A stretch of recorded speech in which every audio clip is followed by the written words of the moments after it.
और उसके बाद में हम आगे बढ़ते हैं, सेशन को आगे लेके चलते हैं। हमारे बीच में एक बहुत ही विजनरी पर्सन है, जिन्होंने वो बताएंगे हमें कि इस बिजनेस को और स्ट्रेंथन कैसे किया जाए, जो जितना भी बिजनेस बना है उसको मजबूत कैसे बनाया जाए। तो ज्यादा समय ना लेते हुए I would like to invite on the screen mister Gopi Chandra Savitri Chaudhary. वो जबरदस्त तालियां उनके लिए। दोस्तों नमस्कार। आप सभी को नया साल बहुत बहुत मुबारक हो। और आप बहुत इंपॉर्टेंट टॉपिक पर भी डिस्कस करेंगे, लेकिन उससे पहले मेरी मिसेज अपने आप को इंट्रोड्यूस करती हैं। आप सभी को नमस्कार, मेरा नाम सावित्री है, हाउसवाइफ हूँ और हम दोनों मिलकर इस बिजनेस को बहुत अच्छा बना रहे हैं। ये बिजनेस हस्बैंड वाइफ का है, दोनों मिलकर बनाते हैं तो बहुत अच्छा बना सकते हैं। और जो नए लोग हैं वो हस्बैंड वाइफ मिलकर इस बिजनेस को बहुत अच्छा बनाएं और हैप्पी रहें और लोगों की जिंदगी में हैप्पीनेस दें। Good and God bless you. दोस्तों इतना जबरदस्त सेशन चल रहा था कि हम तो उस सेशन में पूरे खो ही गए थे, और एक से एक लाजवाब स्पीकर आप सुन रहे थे अभी। कितना बेहतरीन तरीके से प्लान आपने देखा, और होस्टिंग का तो मुकाबला नहीं है। और जब ईश्वर जी बता रहे थे कि किस तरह से टीम को लाया जाए, तो मुझे लगा कि अभी बहुत कुछ सीखने की जरूरत है हमें, क्योंकि हर बार कुछ ऐसा नया मिल जाता है जब ईश्वर जी बोलते हैं कि लगता है कि समथिंग इज मिसिंग। और नन्दा जी ने तो बिल्कुल दिमाग के पट खोल दिए हमारे। तो बहुत अच्छी लीडरशिप है आपके पास, और आप सब अच्छे से सुन पा रहे हैं। फिर भी कुछ चीजें हैं, ये सारे प्रोसेस थे कि आपके बिजनेस के अंदर लोग आए, और एक बार जब आपकी टीम बन जाती है तो टीम में आने वाले लोग डिफरेंट प्रोफाइल से होते हैं, डिफरेंट बैकग्राउंड होता है उनका, सभी एक जैसे माइंडसेट के नहीं होते।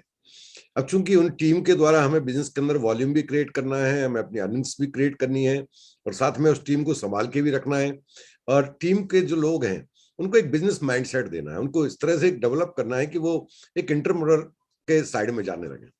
क्योंकि जब मैं आया था तो नौकरी करता था, आज भी नौकरी करता हूँ। काफी लोग हैं हमारे बिजनेस में जो नौकरी के साथ अपने खुद के ट्रेडिशनल बिजनेस को रन करते हैं, बट हमने देखा कि इस बिजनेस के अंदर इसकी वोकैबुलरी अलग है, टर्मिनोलॉजी अलग है, सब कुछ डिफरेंट है। और वो सब कुछ सिखाने के लिए उनको एक प्लेटफॉर्म की जरूरत होगी। कुछ स्टेप्स होंगे, अगर उन स्टेप्स के थ्रू उनको इन्वॉल्व कर दिया जाए, स्टेप्स के साथ में उनको कनेक्ट कर दिया जाए, तो उन सबके लिए सीखना बहुत आसान होगा। तो मैं कुछ चीजें शेयर करूंगा आपके साथ स्लाइड्स के माध्यम से। आपको केवल ध्यान से उनको देखना है, और चाहे तो उसका स्क्रीनशॉट आप ले सकते हैं। हम बात करेंगे अभी बिजनेस को स्ट्रेंथन कैसे दिया जाए, बिजनेस को मजबूती कैसे दी जाए, जो हमारा बिजनेस है उसको मजबूत कैसे करें हम, और उसमें जो बिजनेस के की फीचर्स हैं वो कैसे इन्वॉल्व करें।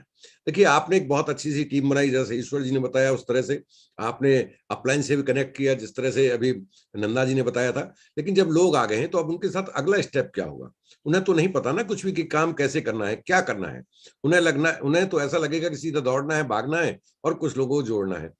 कुछ लोग उनके साथ प्रोसेस को फॉलो किया, लोग आ भी गए, तो अगला स्टेप उनका होना क्या चाहिए। सबसे पहले इंपॉर्टेंट है उनके लिए भी, आपके लिए भी, अपना एक गोल डिसाइड करना है। अगर हमारे पास कोई टारगेट नहीं है तो हम जा किस दिशा में रहे, हमें ये तो पता हो कि हमारा डायरेक्शन क्या है, हमें जाना कहाँ है। तो जो भी आपके ड्रीम है, जिन ड्रीम का मतलब है वो कारण जिनकी वजह से आप बिजनेस को बिल्ड करना चाहते हैं, आपके वो तमन्ना है, वो इच्छा है, वो जरूरतें हैं जिनको आप इस बिजनेस के थ्रू हासिल करना चाहते हैं, तो उन चीजों के आप एक वैल्यू निकालिए। उनका हर एक का एक प्राइस होता है कि आपका जो भी ड्रीम है उसका अगर हम वैल्यूएशन देखें तो इतना रुपए उसका बनता है, और इतना पैसा हमें इस बिजनेस के थ्रू इस पिन पर पहुंचने पर मिलेगा। ये सारी चीजें आपके जो बिजनेस में लेके आए वो आपको सपोर्ट करेंगे, मदद करेंगे। और जो भी चीज आप लेना चाहते हो उसका आपने वैल्यू निकाला, तो डिसाइड किया कि ये लेना कब तक चाहते हैं। तो मैं ड्रीम पर बात नहीं करूंगा आज आपसे, मैं बात करूंगा गोल पर।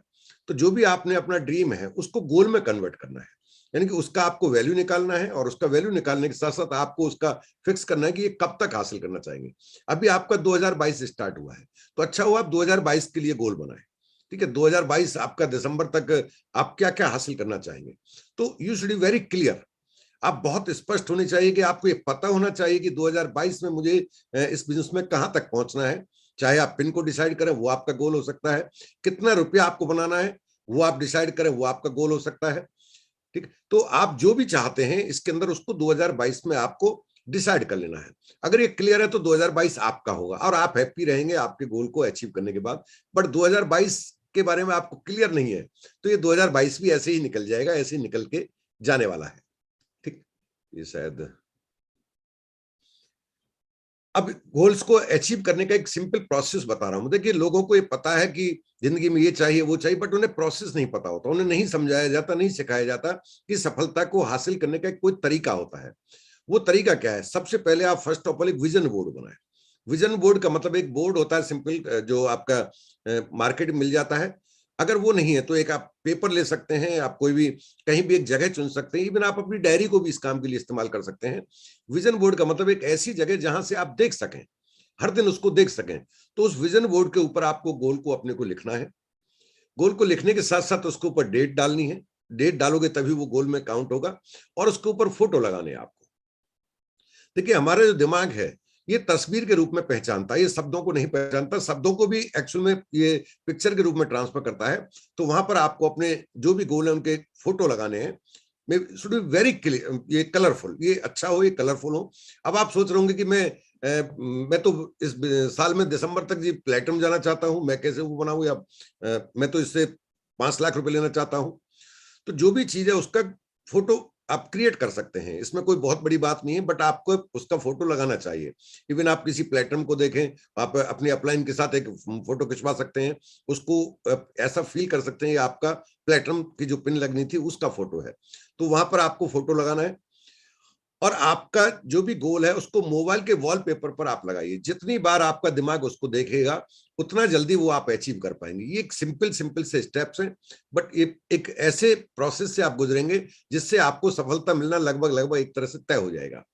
और सबसे बड़ी बात है जिसमें आपको सबसे ज्यादा डर लगेगा, अगर आपने ये स्टेप कर दिया तो ये तय है कि आपको आपका गोल 2022 में मिलना ही मिलना है। अनाउंस कर दीजिए जो भी आपका गोल है कि मैं इस साल में कार लेने वाला हूं, मैं अपना घर लेने वाला हूं, मैं इस बिजनेस से 5 लाख रुपए दिसंबर तक कमाने वाला हूं, 10 लाख रुपए कमाने वाला हूं। आपने अपना, मैं इस बिजनेस में प्लेटिनम जाने वाला हूं, मैं फॉरेन ट्रिप लेने वाला हूं। ये बात आपको अनाउंस करनी है। जब तक आप अपने लिए समर्थक और आलोचक पैदा नहीं करोगे तब तक शायद आप प्रोसेस से नहीं गुजर पाएंगे। आप छोटी छोटी चीजों पे तकलीफों पे घबरा जाओगे, आप बिजनेस को ड्रॉप करने का डिसीजन लोगे, आपकी प्रायोरिटीज अपसेट हो जाएंगी, आप शादियों को इंपॉर्टेंस देने लगोगे, आपका टाइम शेड्यूल अपना कोई रहेगा नहीं, आपके पास कोई कैलेंडर नहीं होगा, कुछ भी नहीं होगा। ये सब चीजें आपको जो डिसिप्लिन करने में मदद करती हैं वो करते हैं आपका अनाउंसमेंट। सबसे पहले आपको अपनी टीम में अनाउंस कर दीजिए, मैंने डिसीजन लिया है 2022 में हम लोग यहाँ होंगे, हमारे पास ये चीजें होंगी, 31 दिसंबर 2022 में हम ये चीजें हासिल कर चुके होंगे। Declare, you should declare. आप अपनी फैमिली मेंबर्स को बता दीजिए, वाइफ को बता दीजिए, अपने मदर फादर है उनको बता दीजिए, बच्चों को बता दीजिए, आप अपने फ्रेंड्स को बताइए, जितने भी आपके दोस्त हैं उन सबको बता दीजिए कि इस बिजनेस के थ्रू इस 2022 में मैं ये सब चीजें हासिल करने वाला हूं। और अपनी अपलाइन को बता दीजिए ताकि वो आपको टाइम टू टाइम रिमाइंड करा सकें और आपको सपोर्ट उसी हिसाब से गेम प्लान बनाकर दे सकें। इन सब में सभी लोग आपके गोल को सुनकर शायद खुश ना हो, शायद आपको क्रिटिसाइज करने वाले मिले। सभी फ्रेंड आपके गोल को जो अचीव करने वाले उसको सुनकर जानकर शायद खुश ना हो, लेकिन वो खुश नहीं होंगे, फिर भी आपको एक चिढ़ाने के उद्देश्य से आपको रिमाइंड तो कराते रहेंगे ना। तो ये भी इनके लिए भी बताना जरूरी है। आपके अपलाइन है वो बेहद खुश होंगे, आपके टीम मेंबर्स उनको बहुत अच्छा लगेगा, आपके फैमिली मेंबर्स उनको अच्छा लगेगा, but you should be announce. ठीक। और विजुलाइज करना है आपको अपने ड्रीम को, जो भी गोल आपने बनाया उसको आपको हर दिन एटलीस्ट 2 बार, दिन में 2 बार, सुबह जगते ही और रात को सोते टाइम, उसको इस तरह से देखना है कि वह गोल आप अचीव कर चुके हो, वह गोल आपका मिल चुका है। और मिलने के बाद जब मिल चुका है तो आप कैसा फील करते हो, आपको इस विजुअलाइजेशन प्रोसेस को अपनी फीलिंग्स तक लेके जाना है। अगर आप फीलिंग क्रिएट करते हैं तो सच मानिए आपके लिए ये चीजें हासिल करना बहुत आसान हो जाएगा। ये सब आप कर लेते हैं, जब इतना प्रोसेस कर लेंगे आप, तो उसके बाद बनाना है आपको एक गेम प्लान, एक एक्शन प्लान बनाना है कि ये सब कुछ मिलेगा कैसे, कोई तो तरीका होगा ना। तो उसका पूरा एक कंप्लीट गेम प्लान होता है, अपलाइन के साथ बैठकर आप उस गेम प्लान को बनाएंगे। पूरा जो 1 साल का आपका टारगेट है, जो आपने बनाया, गोल बनाया है, उसको आप 6 महीने पे लेके आएंगे। यानी कि मान लेते हैं फॉर एग्जांपल आप 10 लाख रुपए चाहते हैं इस साल के अंदर, तो आपको जून तक 5 लाख रुपए कमाने होंगे। आपने सेंटर पॉइंट बना दिया, ठीक। अब 5 लाख रुपए वहां बनाने होंगे तो आपके दिमाग में 10 लाख नहीं, अब 5 लाख रहना चाहिए जून तक, और उसको आपने डिवाइड करना है दिसंबर से लेके जून तक। आप उसको घटते हुए क्रम में लिखते जाएंगे कि इस महीने यहां पहुंचूंगा, इस महीने यहां पहुंचूंगा, इस महीने यहां पहुंचूंगा, इस महीने यहां पहुंचूंगा। आप जून से उल्टा चलेंगे, जून से आप मई में जाएंगे, मई से आप अप्रैल पे जाएंगे, तो आपको ये पता लगेगा जनवरी में आपको क्या करना है। और जून के बाद आप उसको बढ़ते हुए क्रम में लिखेंगे। 5 का आपको 6 लेना है, 7 लेना है, 8 लेना है, 9 लेना है, 10 लेना है। तो ये 1-1 लाख रुपए जो आप सोच रहे हैं, ये कैसे आपकी पूरी इनकम में जुड़ेगा, ताकि आपका ये 10 लाख इकट्ठा हो सके। अब आपको शॉर्ट टर्म इसको ड्यूरेशन में बांट लेना है, निकल के आना है अब आपको कि मैं जनवरी में क्या करना है। एक प्रोसेस है जिसके तहत आप अपने अपने साथ बैठकर इसको जरूर कंप्लीट कीजिए। अगर आपको ये नहीं पता आपको जनवरी में क्या करना है, तो अगले दिसंबर तक भी आपको वो नहीं मिलेगा जो शायद आप चाहते हैं, क्योंकि ये पहली बार साल नहीं बदला है हमारे और आपके जीवन में। हर बार साल बदलते हैं, लेकिन बहुत कम बार ऐसा होता है जब हम कुछ हासिल कर पाते हैं, क्योंकि हम उसका प्रोसेस नहीं पता होता। ठीक, अब जनवरी का आपने डिसाइड किया, तो जनवरी में आप बांटी गए, सप्ताह तो 4 हैं आपके पास। हर वीक आपका जो गोल जनवरी का बना, वो इस वीक में 1/4 आप अचीव कर पा रहे हैं, या 30% 35% अचीव कर पा रहे हैं या नहीं कर पा रहे। अब कर कैसे पाएंगे आप? आपको ये 7 दिन के अंदर दिन 7 हैं, तो हर दिन का एक टारगेट निकल के आ गया। कितने लोगों से बात करनी है, कितने लोग आपको सपोर्ट करेंगे टीम में से, आपके इस महीने के इस आज के गोल को, कल के गोल को पूरा करने के लिए सप्ताह का गोल आप हिट कर सकें, महीने का गोल हिट कर सकें।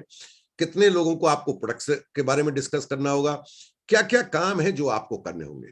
हर दिन का आपको काम पता होना चाहिए। अगर आप हर दिन का काम जानते हैं और हर दिन के काम को निकाल सकते हैं और उसके अकॉर्डिंग आप काम कर सकते हैं, तो इसमें कोई शक नहीं है कि आप उन चीजों को हासिल नहीं कर पाए।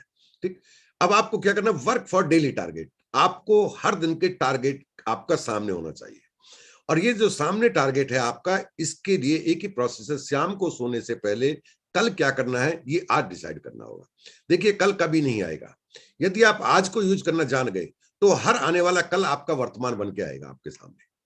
तो आपको ये शाम को लिखना है कि मुझे, मेरा जो टारगेट मैंने रखा है एक दिन का, और वो संडे का मेरा टारगेट है कि मुझे अपने टोटल बिजनेस के अंदर 2 नए लोग शामिल करने हैं, मुझे एक 500 पीवी का बिजनेस इनहेंस करना है, ताकि आप 7 दिन के अंदर 3500 पीवी बढ़ा सकें।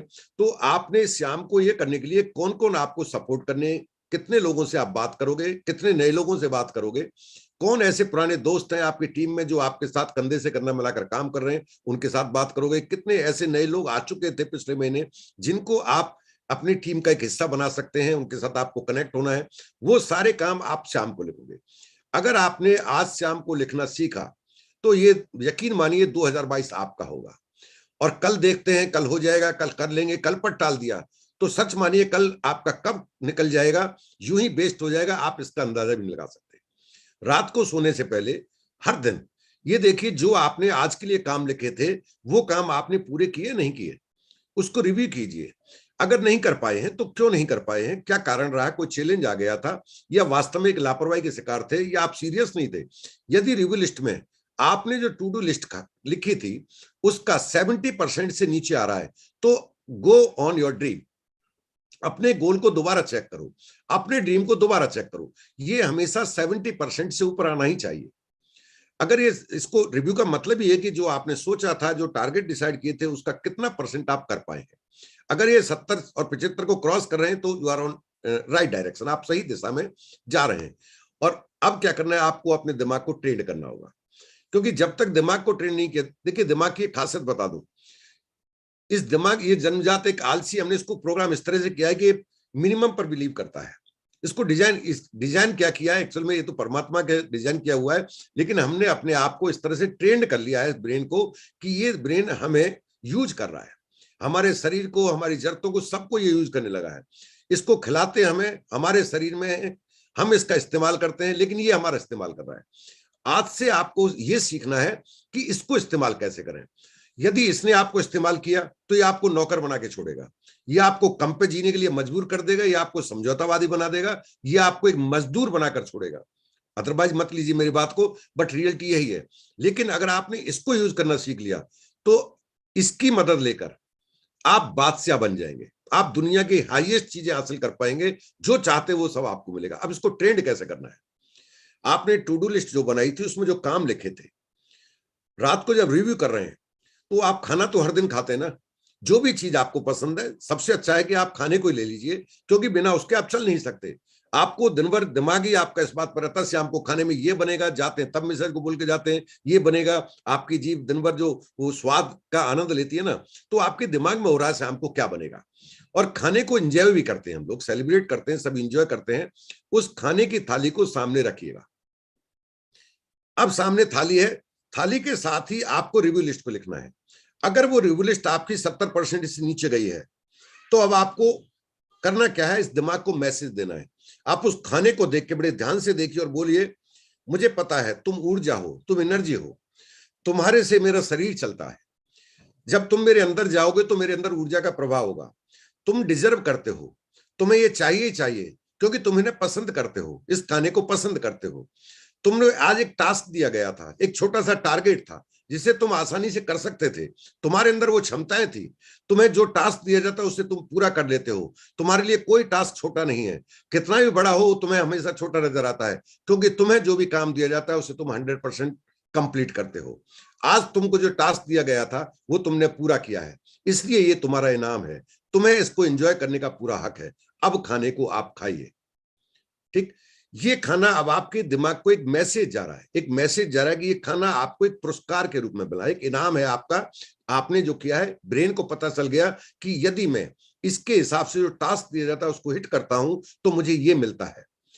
अगर वो 70% से नीचे चला गया, आपका 50% किया, 25% किया, नहीं किया, 0 आ गया आपका, तो अब उस खाने को सामने रखिए और बोलिए कि मुझे पता है तुम ऊर्जा हो, तुमसे मेरा शरीर चलता है, तुम्हें इस खाने की बेहद जरूरत है, तुम इसे प्यार करते हो, तुम्हें इस खाने में जो रखा है हर चीज पसंद है, तुम्हें इसको खाने का पूरा हक है, तुम इसके लिए डिजर्व करते हो। लेकिन तुम्हें एक छोटा सा टास्क दिया गया था जिसे तुम पूरा कर सकते थे, क्योंकि तुम्हारे लिए कोई भी गोल बड़ा नहीं है, तुम उसे हिट करने की क्षमता रखते हो, बट तुम लापरवाह हो।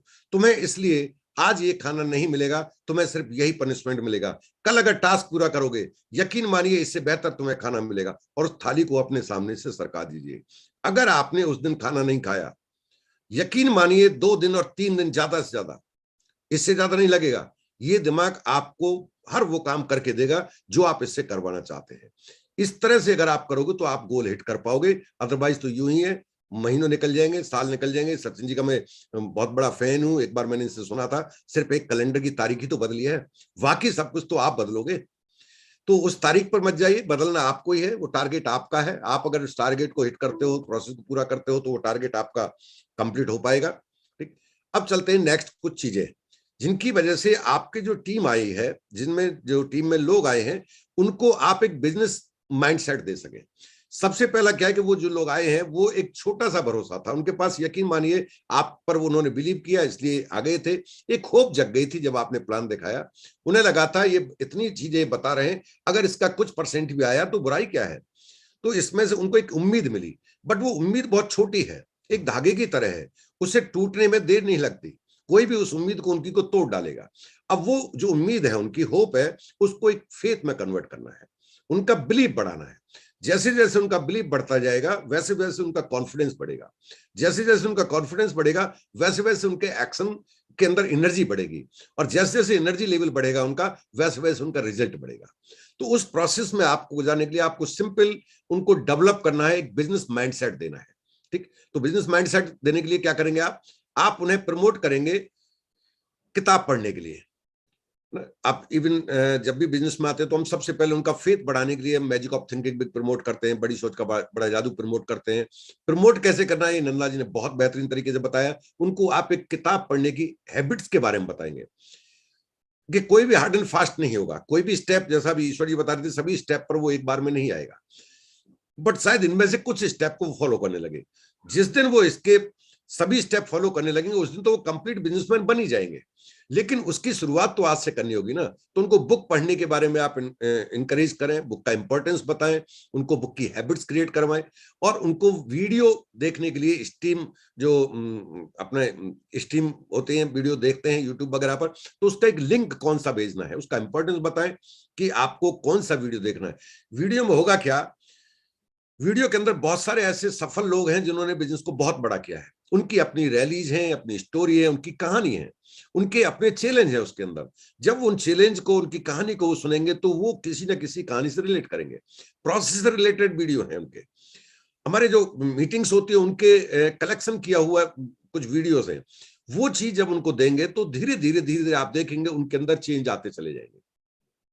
और उन्हें इंकरेज करना है इस बात के लिए कि इस बिजनेस के अंदर जितनी भी मीटिंग होती है, जो आपको जिसका लिंक भेजा जाए, जिसको प्रमोट किया जाए, वो मीटिंग आपको अटेंड करनी है। यदि आप पहली बार सुन रहे हैं तो ये आपके लिए मैसेज है कि ये 3 काम जब आप करेंगे तो आप बहुत कम समय में, एक जो सफल लोग हैं, कोई ज्यादा फर्क नहीं है, आप जिन्हें भी देख रहे हैं सक्सेसफुल लोगों को, इनमें और आप में सिर्फ इतना फर्क है कि इन्होंने अपने आप को एक बिजनेस माइंडसेट में डेवलप कर दिया है, इन्होंने अपने आप को एक एंटरप्रेन्योर की तरह ये डेवलप हो चुके हैं। वो डेवलपमेंट आपके अंदर आएगा सिर्फ ये छोटे छोटे 3 स्टेप अगर आप करने लगते हैं तो।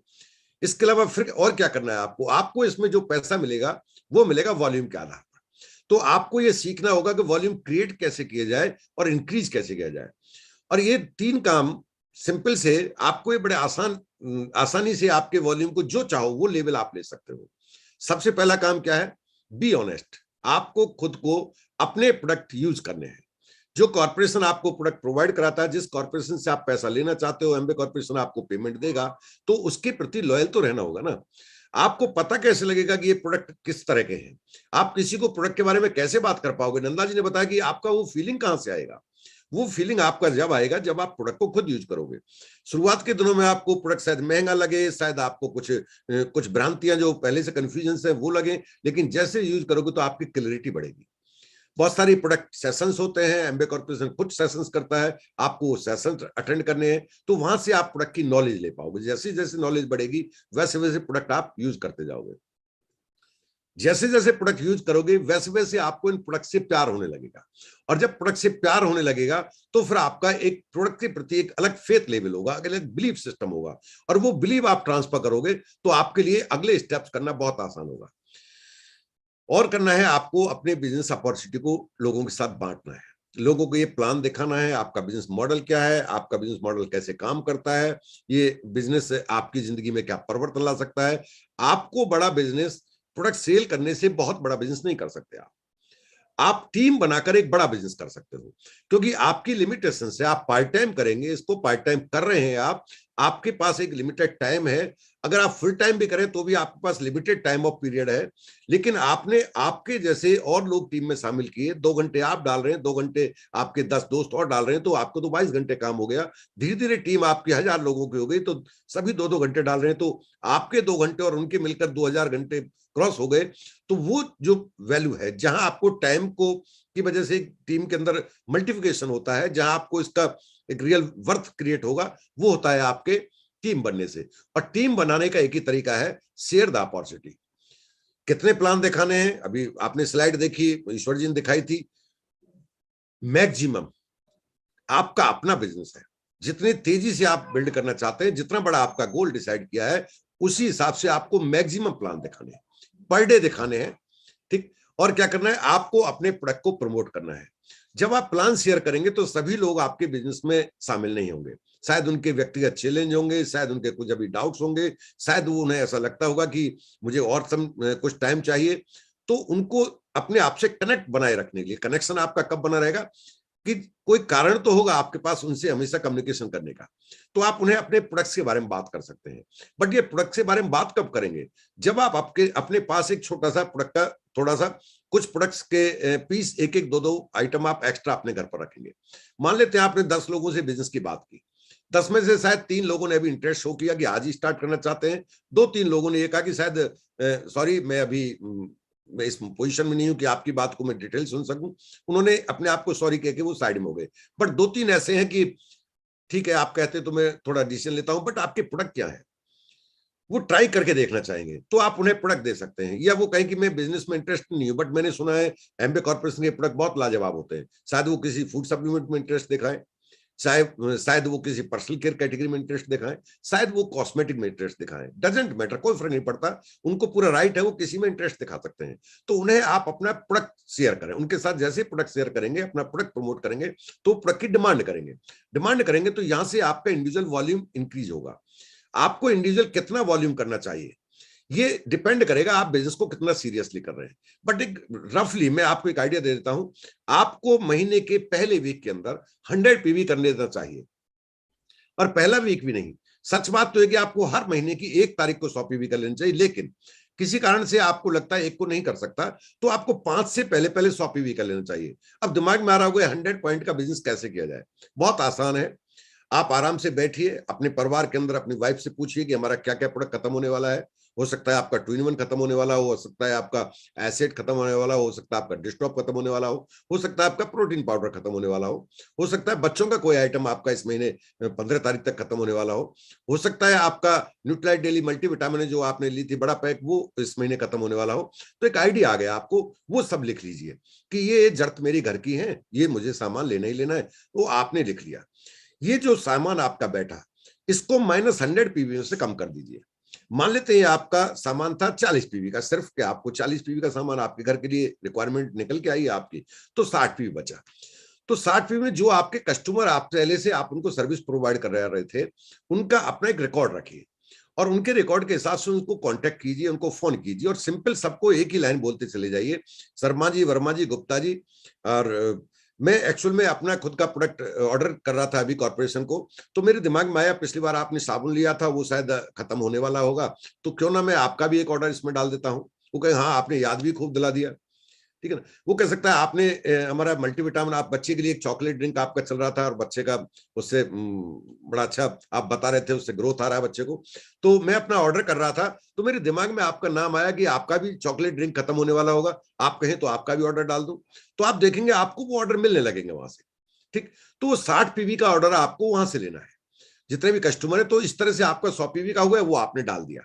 अब चूंकि आपका प्रोडक्ट आपको घर में कंज्यूम होना था, उनके प्रोडक्ट का एडवांस ऑर्डर है वो उनको देना ही देना था, तो 6-7 तारीख में आपका सारा काम खत्म हो गया। आपका प्रोडक्ट आपने घर में रख दिया जहां भी रखना था उसको, और कस्टमर का प्रोडक्ट कस्टमर को पहुंच गया। बट आपके हाथ में दोबारा से पैसा आ गया। जो पैसा आ गया तो उससे आप फिर से रिपीट कर सकते हैं वो प्रोडक्ट जिनकी जब लोगों को प्लान शेयर करेंगे, आप अपॉर्चुनिटी शेयर करेंगे तो उनकी डिमांड निकल सकती है। वो डिमांड के अकॉर्डिंग उनको वो प्रोडक्ट देते जाएं। तो आप देखेंगे आपके लिए 100 पीवी जो पहले वीक में आपने प्रोसेस से किया है यही आपका बहुत आगे तक चला जाएगा, मे बी 150, 200, 250, 300 तक चला जाएगा, और ये ज्यादा भी हो सकता है, डिपेंड कर रहा है आप अपने कस्टमर को किस तरह से बेहतर सर्विस दे पा रहे हैं, ठीक। और क्या करना है आपको, चूंकि जो लोग आएंगे उनके साथ आपको एक रिलेशन बिल्ड करना है, और रिलेशन आपको टेम्परेरी बिल्ड नहीं करना है, आपको परमानेंट बिल्ड करना है। इस तरह के संबंध आपको बनाने हैं कि वो संबंध आपके लगातार आगे तक चल सके। देखिए जितने भी लोग आपकी टीम में आएंगे उनके साथ आपके संबंध लंबे चलने वाले होंगे तो ही आप उन्हें डेवलप कर पाएंगे, क्योंकि उन्हें आपको एक एंटरप्रेन्योर माइंडसेट के साथ साथ एक लीडरशिप में कन्वर्ट करना होगा। और लीडर बनाने के लिए लोग आपको बड़ी बारीकी से ऑब्जर्व करते हैं, और इतनी बारीकी से ऑब्जर्व करते हैं कि वो आपकी छोटी छोटी एक्टिविटी और हैबिट्स को नजर में रखते हैं। आपकी हैबिट्स और एक्टिविटी यदि सही है तो वो आपके साथ लगातार जुड़े रहना चाहेंगे, और जब आप जो बोलते हैं और करते हैं वह उनको नजर आएगा तो वो आपको फॉलो करने लगेंगे। उनका आपके अंदर एक फेथ के साथ साथ रेस्पेक्ट होगा आपके लिए। तो सबसे पहले आपको एक ईमानदार इंसान की छवि बनानी है, बी ऑनेस्ट, बहुत ईमानदार रहना है। अपने आप को लर्निंग मोड में रखिए, क्योंकि बिजनेस बहुत बड़ा है, कुछ चंद दिनों में और कुछ आवर्स में इसको नहीं सीखा जा सकता। आपको लगातार अपने आप को बनाए रखना होगा उस मोड में जहां आप लगातार सीख सकते हैं, और आपको अपने आप को लोगों के साथ कम्युनिकेशन के टच में रखना है। सबसे पहले तो आपको अपलाइन के साथ कम्युनिकेशन में रहना है। हर दिन जो भी आपने एक्टिविटी की, जो भी उसका परिणाम मिला, बेटर हो आपके पास एक मेंटर हो जो मिनिमम अपलाइन प्लेटफॉर्म हो तो बहुत अच्छा है। अदरवाइज जो वो जिसको प्रमोट करें वो उनसे आप कनेक्शन रखिए। डेली की बातें जो भी आपकी एक्टिविटी हुई है उन्हें उनके साथ कम्युनिकेट करना है, उनके साथ शेयर करना है, और आपके डाउनलाइन के साथ भी आपको कम्युनिकेशन रखना है, उनके टच में रखना है। जो भी अपलाइन से सीखते हो वही आपको डाउनलाइन में ट्रांसफर करना होगा, बट सीखेंगे कब, जब आप उनके साथ टच बनाकर रखेंगे। और क्या करना है आपको, गुड प्रैक्टिस है, कुछ अच्छी आदतें, सिंपल सिंपल सी आदतें आप अपने अंदर डेवलप कर लीजिए, ताकि आपकी आदतें आपको एक ऐसा बिजनेस बना के दें जिसके रिवार्ड और अवार्ड आपको अभी नहीं नेक्स्ट जनरेशन तक जा सके। आपके दिमाग में बहुत सारे आइडिया आएंगे। जब बिजनेस आया तो आपको लगेगा पता नहीं लोग इतने दिन क्यों डायमंड जाने में लगा देते हैं, क्यों प्लेटिनम जाने में लगा देते हैं। मेरे हिसाब से अगर मैं ऐसा करूं तो ये टाइम तो बहुत ज्यादा है। नो डाउट आज की तारीख में इतने बेहतर तरीका आ गया है बिजनेस को, जो काम पहले 3 साल और 4 साल में लोग कर पाते थे उससे ज्यादा रिवार्ड अभी लोग 1 साल में ले पा रहे हैं।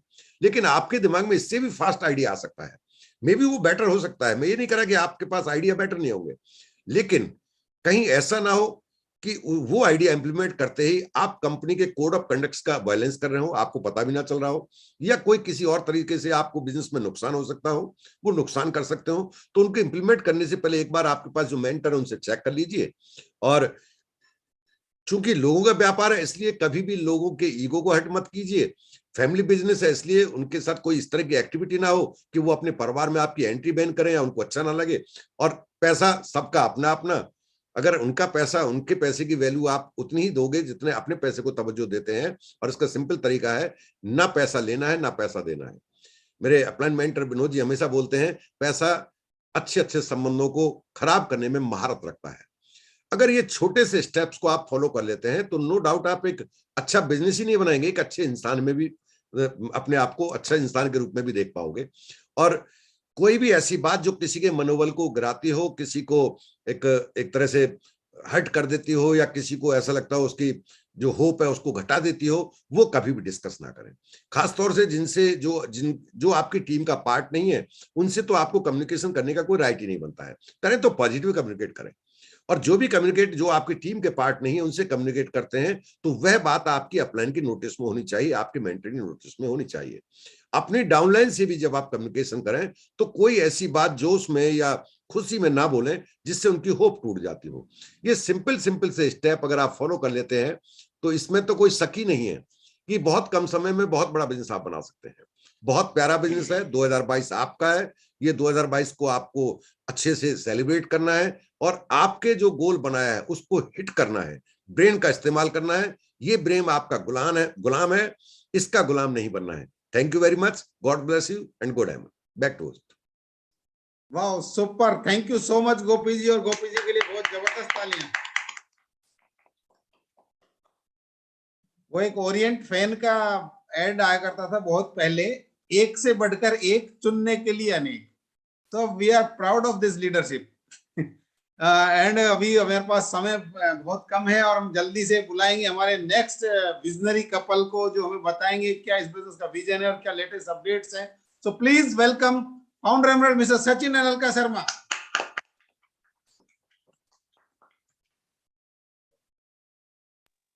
Okay, thank you. सो सभी लोगों को नमस्कार वंस अगेन, और सभी लोगों ने नववर्ष की शुभकामनाएं दी हैं तो एक बार फिर से ले लीजिए। मेरा नाम सचिन है और वाइफ अलका, और हम लोगों ने इंट्रोडक्शन तो पहले भी किया। हम लोग आईटी प्रोफेशन में थे, जॉब के साथ पार्ट टाइम बिजनेस को बिल्ड किया, एंड 1 साल में जॉब से फ्री हो गए थे हम दोनों, और तब से बिजनेस को एक्सपेंड कर रहे हैं, बढ़ा रहे हैं। बट इंपॉर्टेंट चीज ये है कि ये कहना बड़ा सिंपल है कि जॉब के साथ पार्ट टाइम में शुरू किया और 1 साल में फ्री हो गए, राइट। ऑफ कोर्स हमने शुरू के 2 महीने 3 महीने खूब हिट एंड ट्रायल्स करके देखे थे। रादर 2-3 महीने तो हम चार्ज भी नहीं हुए थे, उसके बाद के 2-3 महीने हिट एंड ट्रायल्स करके देखे थे हम लोगों ने। और जब हम हिट एंड ट्रायल्स कर रहे थे तो बहुत अच्छा रिजल्ट नहीं आ रहा था, बट थैंक गॉड कि यहाँ पर एक पूरी टीम है। जैसे आज आप पूरी टीम से सीख पा रहे हैं, सक्सेसफुल लोग ही सिखा रहे होते हैं कि क्या और कैसे करना है, और वो अपना अनुभव ही आपको दे रहे होते हैं, ठीक, कोई फेक टीचिंग्स नहीं होती हैं। सो हम लोगों ने बस सीखना शुरू किया, सबमिट कर गए, and that was the power of submission, कि हम लोग सबमिट करते चले गए और सीखते चले गए और अप्लाई करते चले गए, तो वो रिजल्ट हमारे पास आता चला गया। उस वक्त हमने कोई बहुत ज्यादा इवेंट बट नहीं रखा। हाँ, शुरू के 4-5 महीने बहुत क्वेश्चंस रहते थे, बहुत इवेंट बट्स रहते थे, ठीक ना। कोई कहता था किताब पढ़ो तो किताब नहीं खरीदते थे, सीडी सुनो, कैसेट्स होती थी, नहीं सुन रहे थे, मीटिंग जाओ नहीं जा रहे थे। बट इतना कॉमन सेंस था कि जब रिजल्ट्स अपनी तरह के नहीं आए, अच्छे नहीं आए, तो हमने कहा या तो बिजनेस छोड़ना एक ऑप्शन है या सीख लेना एक ऑप्शन है। सो वी चोज कि हमें सीखना है, एंड दैट्स व्हाई वो सीख कर अप्लाई किया और रिजल्ट्स आते चले गए। तो यहाँ बैठे हर व्यक्ति को मैं एक ही चीज बोल सकता हूँ, या जो भी सुन रहा है इस मीटिंग को मैं एक चीज बोलूंगा, अगर आप रियली विलिंग है सीखने के लिए और काम करने के लिए, तो आपकी सफलता निश्चित होने वाली है, राइट। सो मैं चाहूंगा अलका पहले थोड़ा सा बात करें आपसे, एंड कुछ पॉइंट्स खास आज बात करने वाले हैं हम लोग, right. Over to Alka, thank you. तो थैंक यू सचिन। तो हेलो एवरीबॉडी, मेरा नाम अलका है। फिर से दोबारा से सभी को नमस्कार। और जैसे अभी बात कर रहे थे कि इस बिजनेस के थ्रू बहुत सारी चीजें हम लोगों ने आज एंजॉय कर रहे हैं, बहुत अच्छा एक्साइटेड है बिजनेस के लिए, बहुत एंजॉय कर रहे हैं बिजनेस को। और जैसे भी सचिन बात कर रहे थे कि वो कहते हैं ना कि हर सफर में जरूरी नहीं है कि हर लाइट आपको ग्रीन लाइट मिलेगी, है ना, कहीं रेड लाइट भी होंगी, कहीं येलो लाइट भी होंगी, कहीं ग्रीन लाइट भी होंगी, क्योंकि सफर का तो मतलब ही यही है, जर्नी का तो मतलब ही यही है ना।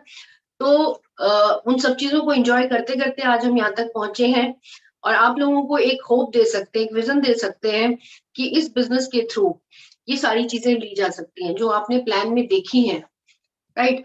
लेगेसी बिल्ड की जा सकती है, अच्छी फाइनेंशियल फ्रीडम ली जा सकती है, और फॉरेन ट्रिप्स ऑफ कोर्स, जैसे अभी बहुत सारे लीडर्स को आपने सुना यहाँ पर, हम इन सारे लीडर्स के साथ बहुत सारे फॉरेन ट्रिप्स हैं जो एंजॉय कर चुके हैं। सो मैं ये कहती हूँ कि जो चीजें आपने बिजनेस प्लान के अंदर देखी थी वो सब पॉसिबल है, राइट। आज लाखों कपल है जो इस तरह की लाइफ को एंजॉय कर रहे हैं, राइट। और आज लाखों कपल ऑल ओवर वर्ल्ड है जिसमें कि हर तरह का प्रोफाइल इस बिजनेस के अंदर है, राइट। सो पहली बार जब मैंने बिजनेस प्लान देखा था मुझे यकीन नहीं हुआ था कि इतना क्योंकि हमारी प्रोग्रामिंग क्या होती है, 1 से 2 साल, यहाँ प्लान में हमने बात की कि 1 से 2 साल 2-3 घंटे काम करके हम ऐसी इनकम बना सकते हैं जो सारी जिंदगी आ सकती है, राइट। हमारी प्रोग्रामिंग ये होती है कि खूब अच्छी पढ़ाई करो, खूब मेहनत करो, 2 घंटे रोज 30 दिन जो है काम करो, पूरे साल दर साल करते रहो, और हर दिन काम करो, फिर आपके पास एक सैलरी आती है, हर 30 तारीख के बाद आपके पास एक सैलरी आती है। यही प्रोग्रामिंग होती है कि मेहनत करते हैं पैसा आता है। यहाँ बात हुई कि आप एक बार मेहनत करोगे पैसा पीछा कर सकता है। शुरू में हमने एक सेमिनार देखा जिसमें ये बात हो रही थी कि हम सारी जिंदगी जिस पैसे के पीछे भागते हैं 2 से 5 साल मेहनत करके वो पैसा हमारा पीछा कर सकता है। तो दोनों में से कौन सा ऑप्शन बढ़िया है, राइट। सो यहाँ पर ये सारी चीजें प्रूवन है।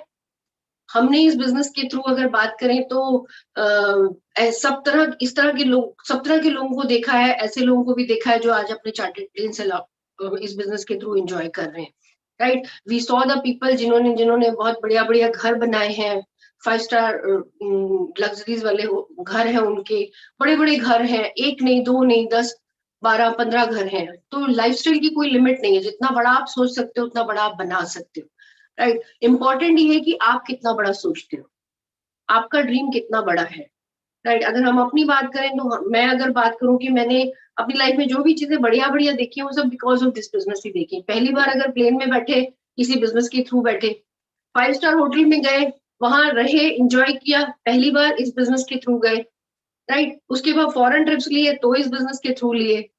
तो हमारी लाइफ के अंदर this is one of the best opportunity, I can say one of the best gift of God, right.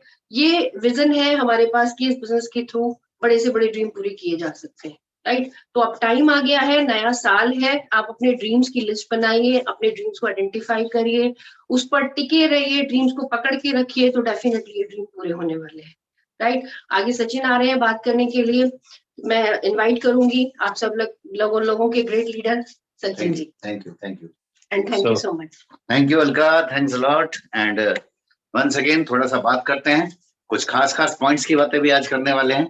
So well, जो अभी हम बात कर रहे थे कि बिजनेस में आए तो कुछ एफर्ट्स तो करने पड़े, राइट। इस बिजनेस में हर तरह का इंसान, किसी भी बैकग्राउंड का, किसी भी प्रोफाइल का व्यक्ति, हर तरह का इंसान एमराल्ड और डायमंड हो सकता है और हो चुका है। बट समझने की बात क्या है कि हर तरह से इंसान नहीं जा सकता है एमराल्ड और डायमंड। उसका तौर तो आपको सीखना ही पड़ेगा, उसका तरीका तो सीखना ही पड़ेगा, और उसको दिलो जान से जीना भी पड़ेगा उस तरीके को। किसी भी काम में सफलता आपकी अपनी इच्छा पर निर्भर कर रही है पूरी तरह से। ये बिजनेस की खास चीज क्या है, आपकी सक्सेस आपके हाथ में है, ये दूसरों पर निर्भर नहीं कर रही है, ठीक है ना। आपकी तनख्वाह आप डिसाइड करोगे, दूसरे लोग नहीं, राइट।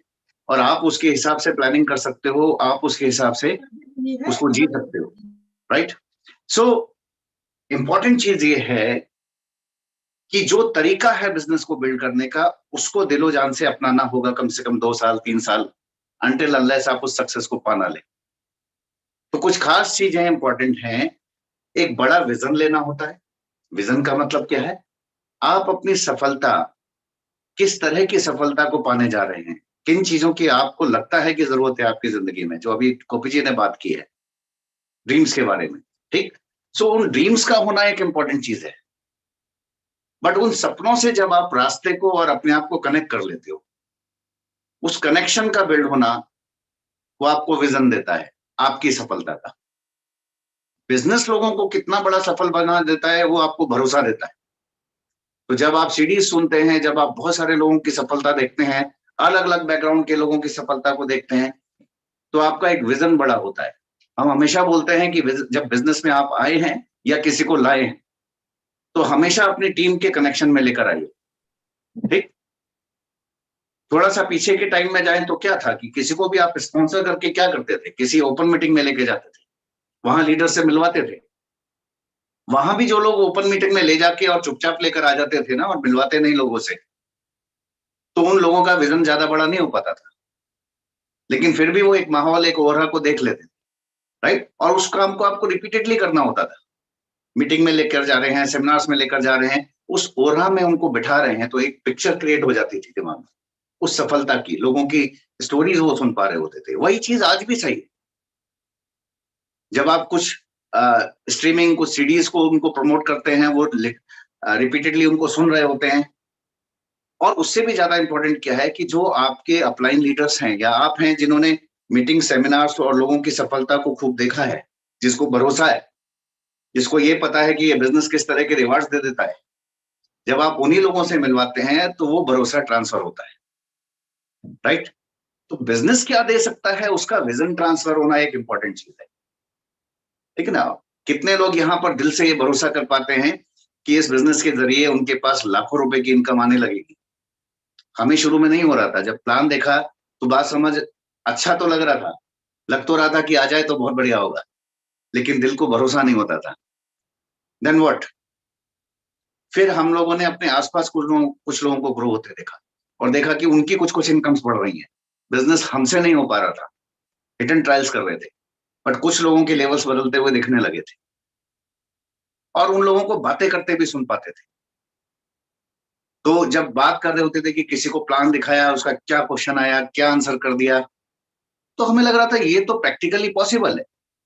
अपने से नहीं हो रहा का मतलब ये नहीं है कि ये होता ही नहीं है, ये हो रहा है। देन हिम्मत करके जब सेमिनार्स में चले गए, मीटिंग्स में चले गए और एक के बाद एक लोगों की सफलता से कनेक्ट हो गए और उसको देखते गए, सुनते चले गए, और ये पता चला कि दुनिया में किस किस तरह की सफलता लिए बैठे हैं, किस किस तरह के लोग। एक भरोसा तो बहुत पक्का हो गया था, बिजनेस चलता है और बिजनेस में बहुत ही बड़े और विविध तरह के अवार्ड्स, रिवार्ड्स, नॉट अवार्ड्स, हर तरह के रिवार्ड्स लोग जी रहे हैं। जितना हम सोच पाते थे उससे ज्यादा रिवार्ड्स की बात कोई करता हुआ नेक्स्ट मीटिंग में आ जाता था, नेक्स्ट सीडी में सुनाई दे रहा होता था, राइट।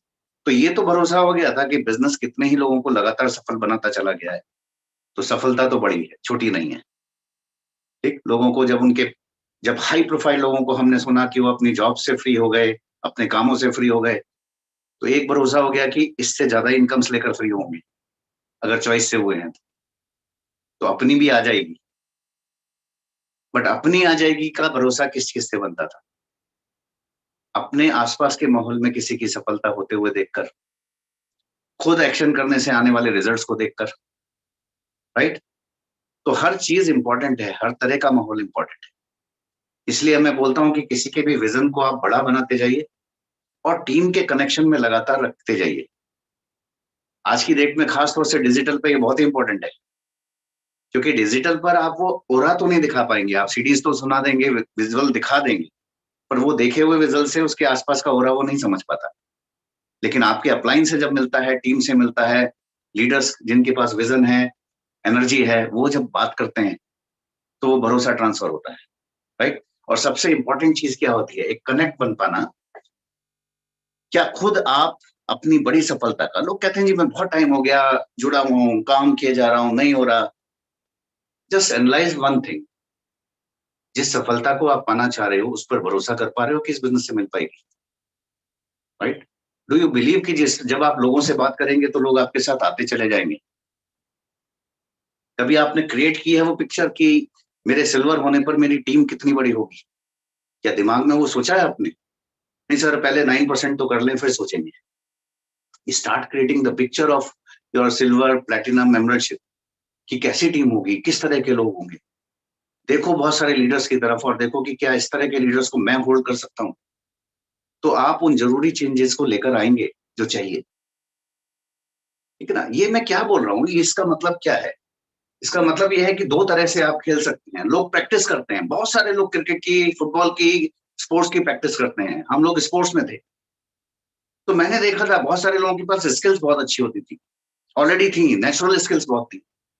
पर जब वो प्रैक्टिस करते थे तो जो एंड्योरेंस बिल्ड करना होता था, ठीक है ना, जो जज्बा बनना होता था जीतने का, वो प्रैक्टिस के टाइम में मजे मजे में प्रैक्टिस करते थे।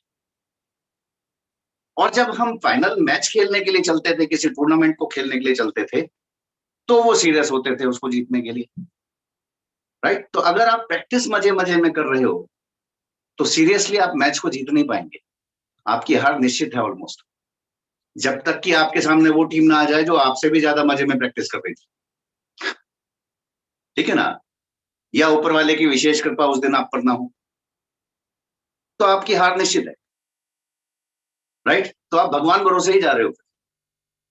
लेकिन अगर आपने प्रैक्टिस जीत को दिमाग में रखकर की है, आपने प्रैक्टिस में हर शॉट ये सोचकर मारा है कि ये बाउंड्री की तरफ जाता है या नहीं, ये सही था या गलत था, इसको और सही कैसे कर सकता था मैं, ठीक है ना। हर बार जब आप नेट प्रैक्टिस कर रहे थे पर आपके दिमाग में वो पूरा ग्राउंड था और आप ये देख रहे थे कि ये डायरेक्शन सही गई या गलत गई, और आप हर बार अपने आप को इंप्रूव कर रहे थे, तो फिर आप वो फाइनल मैचेस मजे मजे में जीत जाओगे।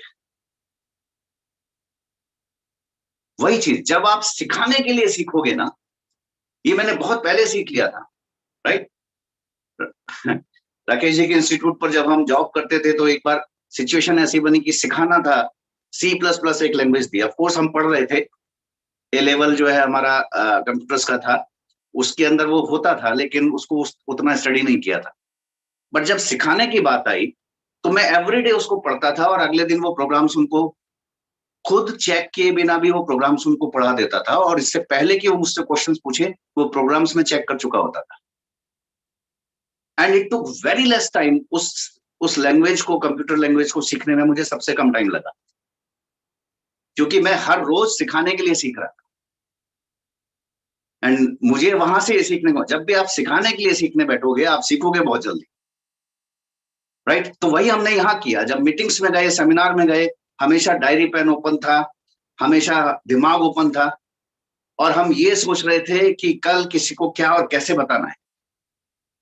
हर वो चुटकुला नोट कर रहे थे जो स्पीकर ने बोला, हर वो स्टोरी नोट कर रहे थे, ठीक है ना। कुछ टाइम बाद तो हमारा कंफ्यूजन ये हो गया था कि एक दिन एक प्लान के अंदर कौन सा चुटकुला छोड़ना है, कौन सी स्टोरी छोड़नी है। प्रॉब्लम ये नहीं थी कि कौन सी सुनानी है, प्रॉब्लम ये थी कि छोड़ी कौन सी जाए, क्योंकि इतने तरह के एग्जाम्पल थे और हर एग्जाम्पल किसी ना किसी को रिलेट कर जाता था, राइट। तो प्लान ही कई घंटे का हो जाता था क्योंकि सारी स्टोरी सुनानी पड़ती थी। बाद में समझ में आया कि बाकी स्टोरी फॉलोअप में सुना लेना, प्लान में छोटी कर दो। बट द एम वाज कि हमें रिजल्ट चाहिए था, so it was result oriented learning और एक्शन। तो जब भी आप कोई एक्शन रिजल्ट ओरिएंटेड होकर कर रहे होगे, आपको रिजल्ट्स मिलेंगे। जिस चीज पर आप लगातार फोकस करेंगे वो आपको मिलेगा, ये नियम है। आज नहीं मिलेगा, कल मिलने लगेगा। आज कम मिल रहा होगा, कल बहुत ज्यादा मिलने लगेगा, एबंडेंस में आपके पास आने वाला है। तो परसिस्टेंट रहने की जरूरत है, कंसिस्टेंट रहने की जरूरत है। जब आप लगातार चल रहे हैं और लगन के साथ चल रहे हैं, परसिस्टेंस का मतलब क्या है, आप अडिग हैं। सिचुएशन ऊपर गई तो आप एक्साइटेड हैं, सिचुएशन नीचे गई तो आप जाकर छुप गए रजाई के अंदर कि कहीं कुछ गड़बड़ ना हो जाए, तो आपका भरोसा कमजोर है, आप अडिग नहीं है। 4 लोगों ने आपको कहानी सुना दी तो कल से डर लग रहा है प्लान दिखाने में, ठीक है ना। आप कह रहे हैं कि छोड़ो अभी रहने दो, कोई चलता दिखेगा तब काम करना शुरू करेंगे। सब पहले ना माहौल बहुत गर्म था तो काम करने में मजा आता था। तो माहौल कुछ लोगों ने डिसाइड करके तो गर्म किया था। Now you become that fellow जिसकी वजह से माहौल गर्म हो जाए, राइट। या आप दूसरों की गर्मी का इंतजार करने में बिजी हैं अभी। तो अगर ये माहौल गर्म ही नहीं हुआ तो आपकी तो जिंदगी गई, अगला जन्म लेंगे क्या बिजनेस करने की। सो इंपॉर्टेंट चीज क्या है, इट्स यू जो चेंज कर सकता है। किसी को डिसीजन लेना होता है उस चीज का। तो वही चीज हम शुरू में भी देखते थे। भरोसों की बात अगर मैं करूं और कुछ पॉइंट्स फटाफट डिस्कस करूंगा, एंड शुरू में जब ये बिजनेस आया तो यहाँ कोई लीगल फ्रेमवर्क था ही नहीं एमवे बिजनेस को लेकर, राइट। ये इंडस्ट्री ग्रो होने लगी थी without any legal framework, but क्योंकि ये एक लीगल इंडस्ट्री थी तो उसको ग्रो होना था। पर उसके साथ साथ बहुत सारे मशरूम्स भी ग्रो होते हैं, बरसाती मशरूम्स। आई मीन बहुत सारी फ्लाई बाय नाइट जो है वो कंपनीज आती हैं जिनका काम होता है आपकी पॉकेट खाली करना, बल्कि मैं कहूँ तो ये उल्टा था। फ्लाई बाय नाइट ऑपरेटर्स पहले से थे मार्केट में और उनके खिलाफ कोई लॉ एक्चुअली काम नहीं कर रहा था। और ये जब इंडस्ट्री आई तो उनको और जोश मिल गया और जोर मिल गया, क्योंकि उन्होंने अपने स्ट्रक्चर्स इसके जैसे बना लिए, राइट। ये कुछ ऐसा ही है कि जैसे जैसे कैंसर को रोकना थोड़ा मुश्किल क्यों होता है, क्योंकि उसके सेल आप ही के सेल्स में से निकले होते हैं और आपके डिफेंस सिस्टम को उसको समझना मुश्किल होता है कि ये सही सेल है कि खराब सेल। बट खराब तो खराब ही होता है ना, वो ओवर ग्रोथ दिखा रहा होता है, अनकंट्रोल्ड ग्रोथ होती है और वो अल्टीमेटली कहाँ लेकर जाता है, डेथ की तरफ। तो उसको रोकना जरूरी होता है। तो आप वो फूड, वो सप्लीमेंट्स, उन नियमों को फॉलो करते हो जिससे उस तरह के सेल्स डेवलप ही ना हो। तो इंडियन मार्केट को भी हमेशा से उस चीज की जरूरत थी। और होता क्या है कि ये जगता कब है हमारा लॉ सिस्टम, जब कोई उंगली उठाता है सही चीज के ऊपर। और दुनिया में हमेशा ऐसा हुआ है कि जब जब एमवे किसी देश में आया है तो वहां डायरेक्ट सेलिंग इंडस्ट्री बूम करने लगी। इंडिया में भी वही हुआ, 98 में एमवे आया और डायरेक्ट सेलिंग इंडस्ट्री का बूम होने लगा। जो सही लीगल कंपनीज थी वो यहाँ पर आकर ऑपरेट करने लगी और इनएथिकल कंपनीज भी ग्रो करने लगी उस मार्केट का फायदा उठाते हुए, मशरूम्स की तरह से, या मैं कहूंगा कि पैरासाइट्स की तरह से, राइट। तो यहाँ पर आईडीएससी की फॉर्मेशन हो गई, इंडियन डायरेक्ट सेलर्स एसोसिएशन की, जिसके अंदर कुछ फिक्स और क्लियर कट नॉर्म्स थे। क्योंकि आईडीएससी को ये पता था कि पूरी दुनिया में लीगल ऑपरेटर्स किस ढंग से काम करते हैं। वो world federation of direct selling association की सब्सिडरी है, यानी उसका पार्ट है। तो world federation of direct selling association में वही कंपनीज रजिस्टर्ड होती हैं जो ग्लोबली लॉ के हिसाब से काम करती हैं, लीगल वर्क करती हैं, राइट। तो यहाँ पर आईडीएसए भी फॉर्म हुआ और एमवे उसको हेड करता है हमेशा से, ओके। एंड व्हाट हैपेंड, वो नॉर्म्स के अकॉर्डिंग मार्केट चलता रहा और हम ये डिफरेंशिएट कर पाते थे कि सही कौन है गलत कौन है। क्योंकि आईडीएसए में जो नॉर्म्स बताए गए थे उन नॉर्म्स से हमें ये क्लियर था कि पैरामेडिकल कैश फ्लो स्कीम्स किसे कहते हैं और ट्रू नेटवर्क बिजनेस किसे कहते हैं, राइट। और हम तब भी बहुत सारे पॉइंट्स डिस्कस करते थे।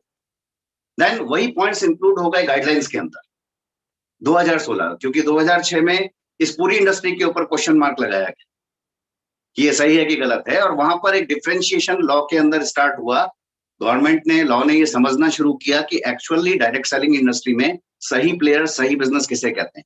और 2016 में हमें गाइडलाइंस मिल गई, और गाइडलाइंस मिलने का मतलब क्या था, मार्केट क्लीन होने लगा, ठीक ना। ये ज्यादा अच्छे ढंग से पहचान में आने लगा कि कौन गलत तरह से काम कर रहा है, राइट। उसको लॉ में कन्वर्ट करना, क्योंकि गाइडलाइंस तो एडवाइजरी होती हैं, तो उसका भी फायदा कोई गलत कहीं ना कहीं उठा रहा होता है। तो उसका बहुत बड़ा फायदा हमें कब मिल गया, 28 दिसंबर 2021, क्योंकि वो लॉ फॉर्म हो गया, राइट। अभी होता क्या है, ये तो हम 20 साल से हमेशा देखते आ रहे हैं। कुछ अच्छा भी होता है तो कुछ लोगों को मीडिया में क्या छापना होता है, गड़बड़ हो गई जी, गड़बड़ हो गई, ठीक है ना। क्यों? क्योंकि वो इंतजार कर रहे होते हैं किसी ऐसी न्यूज को छापने की जिससे उनका फटाफट कुछ न्यूज बिक जाए, ठीक। तो जो चीज सबसे तेजी से ग्रो कर रही है, स्ट्रांगली ग्रो कर रही है, उसके ऊपर उंगली उठाने से सबसे जल्दी न्यूज बिकेगी। तो दे ऑलवेज वेट। मुझे लगता है पिछले 10 साल से तो इंतजार कर रहे होंगे कि कोई ऐसी न्यूज आ जाए जिसको हम ट्विस्ट कर सकें। तो वही इस बार भी हुआ कि जब वो लॉ आया और नोटिफिकेशन आया और उसको पब्लिश किया गया, तो उसका इंटरप्रिटेशन ट्विस्ट करके कुछ न्यूज़पेपर्स ने लिख दिया। बट बहुत सारे जो अच्छे स्टैंडर्ड के न्यूज़पेपर्स हैं उन्होंने, या न्यूज चैनल्स हैं, उन्होंने उसको सही ढंग से ही इंटरप्रेट किया है, ठीक। मैं एक छोटा सा कंफ्यूजन दूर करना चाहूंगा यहाँ पर, बहुत लोगों को है, वैसे पिछले 4-5 दिन में हो चुका होगा ज्यादातर कंफ्यूजन दूर आपको, right. And that was what actual news क्या थी कि नोटिफिकेशन हुआ है कंज्यूमर प्रोटेक्शन एक्ट के अंदर, ठीक है ना। किसी भी इंडस्ट्री को, जैसे मान लो ये बिजनेस डायरेक्ट सेलिंग इंडस्ट्री है, तो कंज्यूमर को प्रोटेक्शन देने के लिए लॉ बनेंगे तो इंडस्ट्री के रूल सेट हो जाते हैं। तो that is consumer protection act, और उसके अंदर पैरामेडिकल स्कीम्स को बैन करना लिखा हुआ है। ठीक, सो द न्यूज वाज, अगर आप टाइम्स ऑफ इंडिया की न्यूज पढ़ेंगे, इकोनॉमिक टाइम्स की न्यूज पढ़ेंगे, कोई भी अच्छा स्टैंडर्ड, तो उसमें उन्होंने क्लियर कट लिखा है कि कंज्यूमर प्रोटेक्शन एक्ट 2021 के अंदर, सीपीए 2021 दिसंबर में पैरामेडिकल स्कीम्स और मनी सर्कुलेशन को डायरेक्ट सेलिंग एंटिटी को रन करना बैन किया जाता है। जो एक्चुअल इंटरप्रिटेशन है वो ये है कि कोई भी डायरेक्ट सेलिंग एंटिटी, क्योंकि ये जितना भी पैरामेडिकल स्कीम चलाने वाले ऑपरेटर होते हैं वो अपने आप को डायरेक्ट सेलर शो करते हैं। पहले तो ये क्लियर कट कैश फ्लो होता था, मैं पिरामिड और उसमें थोड़ा सा डिफरेंस बता दूंगा। तो पहले तो ये क्लियर कट कैश फ्लो होता था, फिर उन्होंने जब देखा कि क्लियर कट कैश फ्लो तो गाइडलाइंस में कैच हो जाता है, तो उन्होंने उसको ट्विस्ट किया, मतलब उन्होंने उसमें प्रोडक्ट्स डालकर उस कैश फ्लो को चलाना शुरू किया, मनी सर्कुलेशन शुरू किया। तो एक्चुअली मनी सर्कुलेशन को, इलीगल मनी सर्कुलेशन को बैन किया जाता है। इंडिया में ऑलरेडी हमारे पास एक्ट था 1978, Ponzi schemes and money circulation banning act जो है, उसमें उसको इजीली बैन किया जा सकता था, बट क्योंकि उसको पहचानना मुश्किल होता है, जब स्ट्रक्चर उस तरह का बना दिया जाता है, उसमें प्रोडक्ट्स भी डाल दिए, उनकी कोई क्वालिटी नहीं है लेकिन प्राइस हाई करके डाल दिया, अल्टीमेटली कैश फ्लो चल रहा है, ठीक है ना। तो पिरामिड को लेकर भी डेफिनेशन क्लियर करनी पड़ी। तो इस एक्ट के अंदर पिरामिड की डेफिनेशन क्लियर है और वो पिरामिडिकल स्कीम्स को बैन करता है। और ज्यादातर स्टैंडर्ड न्यूज़पेपर का आर्टिकल क्या था, बैनिंग एक्ट के थ्रू डायरेक्ट सेलिंग एंटिटीज को पिरामिडिकल स्कीम और मनी सर्कुलेशन चलाना बैन किया जाता है, ठीक।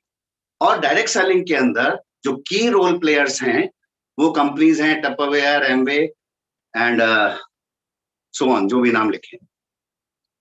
तो जिन्होंने न्यूज बेचनी थी उन्होंने पहले ही दिन क्या किया, इसको पैराग्राफ को उल्टा किया, एमवे, टपरवेयर एंड सो को पिरामिडिकल स्कीम चलाना बैन किया जाता है,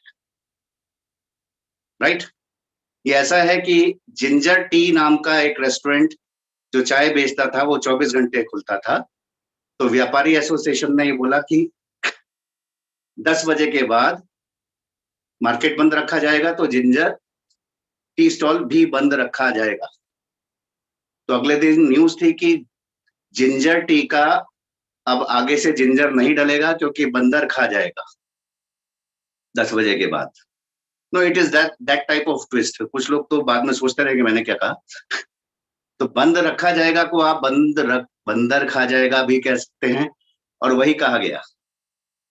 ओके, इट इज लाइक रोको मत जाने दो, ठीक है ना, या रोको मत जाने दो, ठीक। तो थोड़ा सा ही ट्विस्ट होता है, ज्यादा फर्क नहीं होता। Thank you sir. सो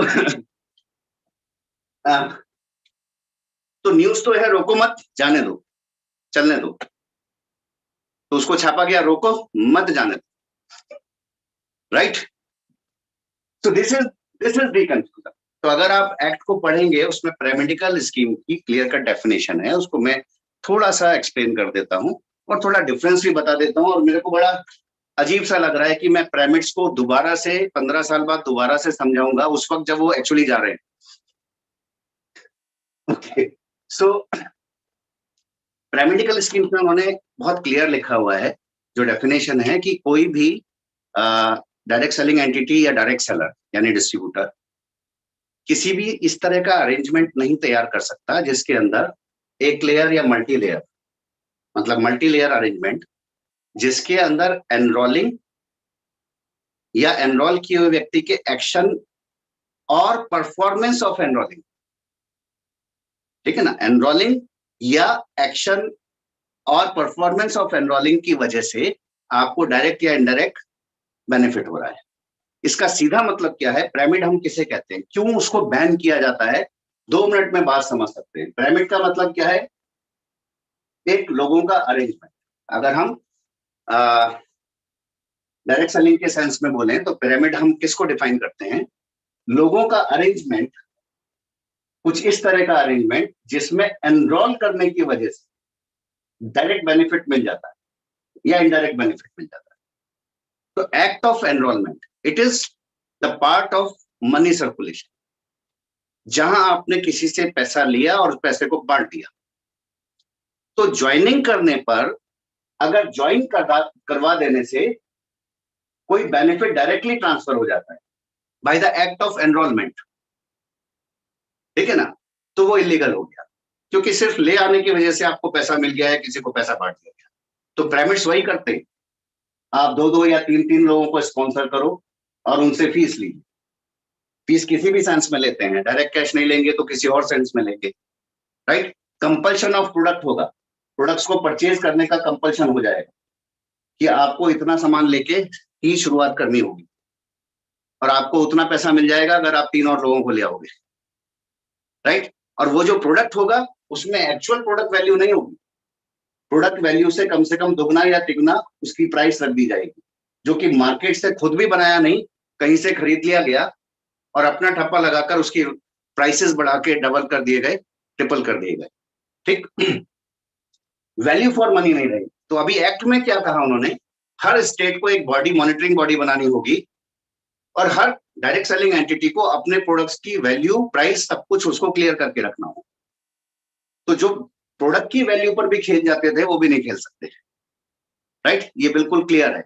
तो कोई एंटिटी अगर प्रोडक्ट जो है कम वैल्यू का दे रही है लेकिन उसकी प्राइसेस डबल कर दे रही है तो वो नहीं चलेगी। अभी लोग कहते हैं ना एमवे का प्रोडक्ट महंगा है, महंगा नहीं है, ये अब आपको बिल्कुल क्लियर कट प्रूव हो जाएगा, क्योंकि उसकी जो वैल्यू है, वैल्यू फॉर मनी है, वो सभी एजेंसीज जानती हैं जिन्होंने उसको वेरीफाई किया। ये आज वेरीफाई नहीं हुआ, 2006 से इंडिया में वो बार बार वेरीफाई करते आ रहे हैं कि वैल्यू फॉर मनी है कि नहीं है, जितना पैसा ले रहे हैं उसके अकॉर्डिंग वैल्यू, और उन्होंने हमेशा उसकी हाई वैल्यू पाई है दिए हुए पैसे के अगेंस्ट में, कम वैल्यू नहीं पाई है, राइट।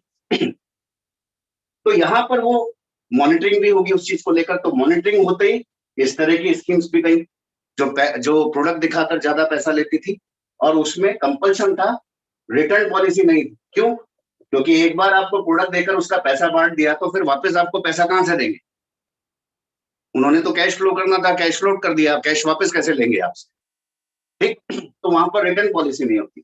तो यहाँ पर एक्ट में ये क्लियर है कि कोई भी डायरेक्ट सेलिंग एंटिटी, अगर आप प्रोडक्ट दोगे उसमें वैल्यू होगी और प्रोडक्ट की रिफंड गारंटी होगी।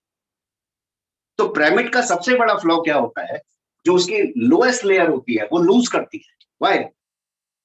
जिसको भी आपने लास्ट एनरोल करवाया उसको वैल्यू नहीं मिली, उसने पैसा दिया है पर उसको उस पैसे के बदले में उसकी वैल्यू नहीं मिली, ठीक है ना। और प्रोडक्ट भी इसी तरह के रख दिए जाते थे, कहीं कपड़ा बेच रहे हैं, कहीं घड़ी बेच दी, कहीं कुछ बेच दिया, राइट। कंज्यूमर गुड्स रखे तो उसकी एक्चुअल जो उसकी क्वालिटी है बहुत कम है, प्राइसिंग डबल ट्रिपल रख दी गई, और उसमें क्या हुआ, जिसने लास्ट में पैसा दिया उसका पैसा फ्लोट हो गया, ऊपर वालों ने कमा लिया, और ये एक लूजर है।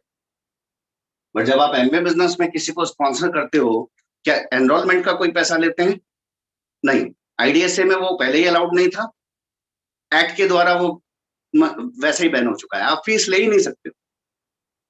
तो 2006 ऑनवर्ड कोई कंपनीज जो हैं वो डायरेक्ट वो ज्वाइनिंग फीस कभी ले ही नहीं रही है, अगर वो लीगल कंपनीज है और आईडीएसए में रजिस्टर्ड है, ठीक है ना।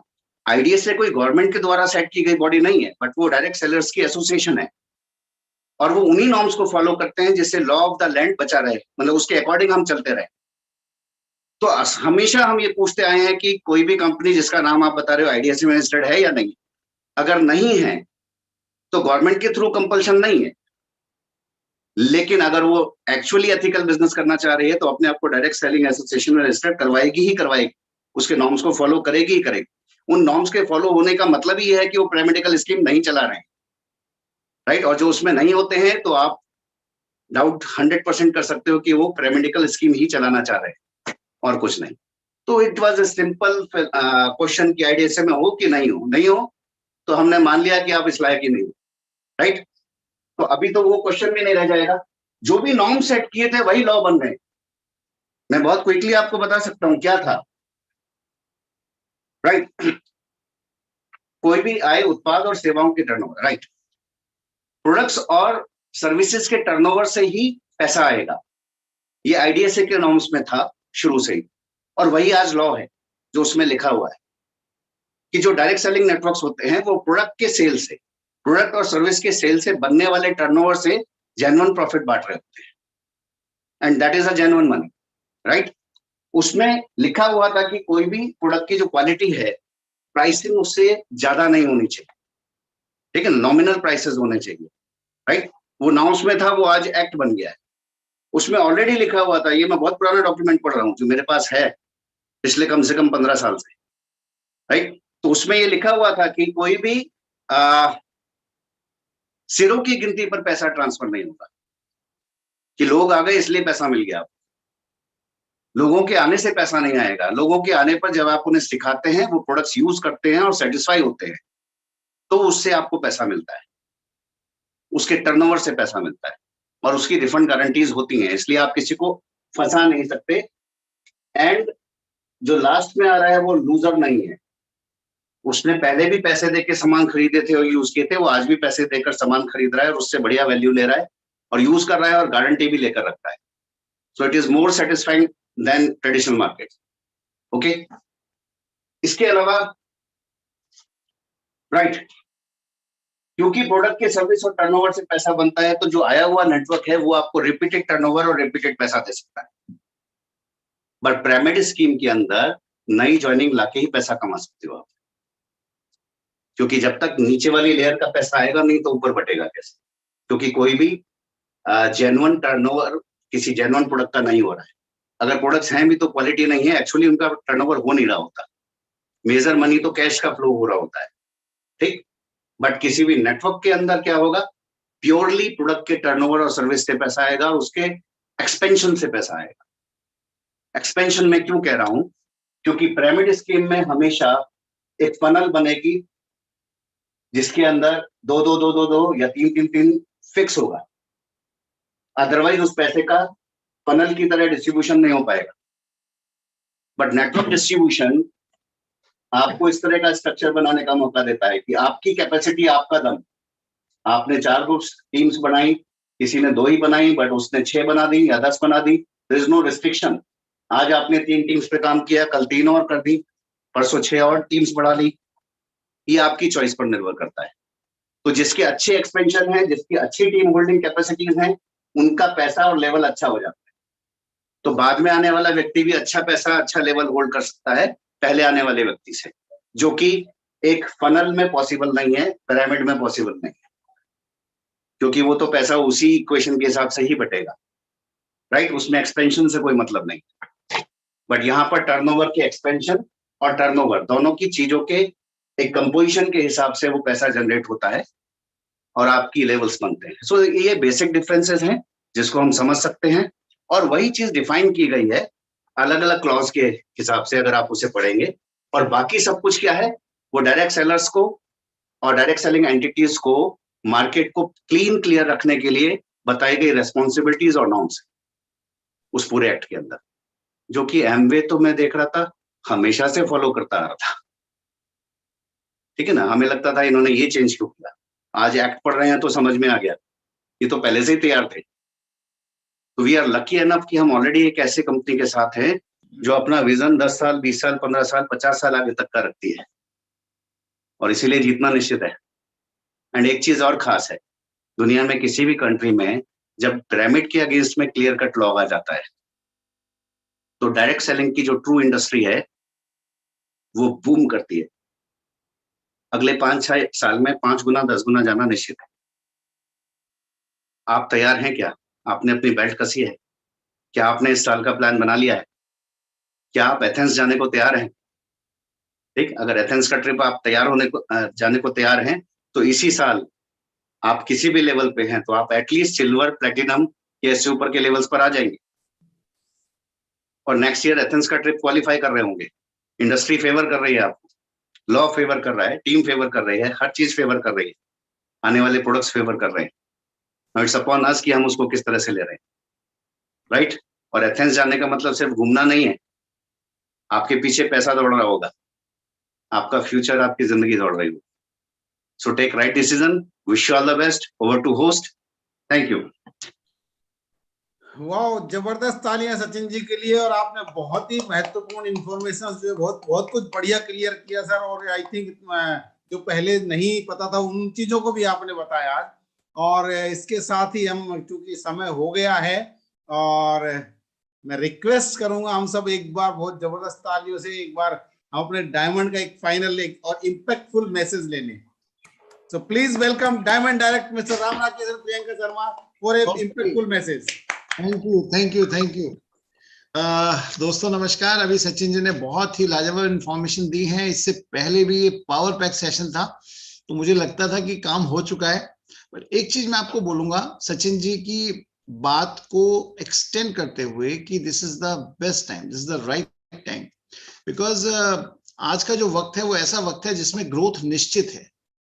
हम थोड़ा सा बात करेंगे 5-1 मिनट के लिए, हम 5 to 10 मिनट्स की बात करेंगे मैक्सिमम, शॉर्ट में ही बात करेंगे कि why this growth is bound to come, क्यों ये ग्रोथ आनी ही आनी है।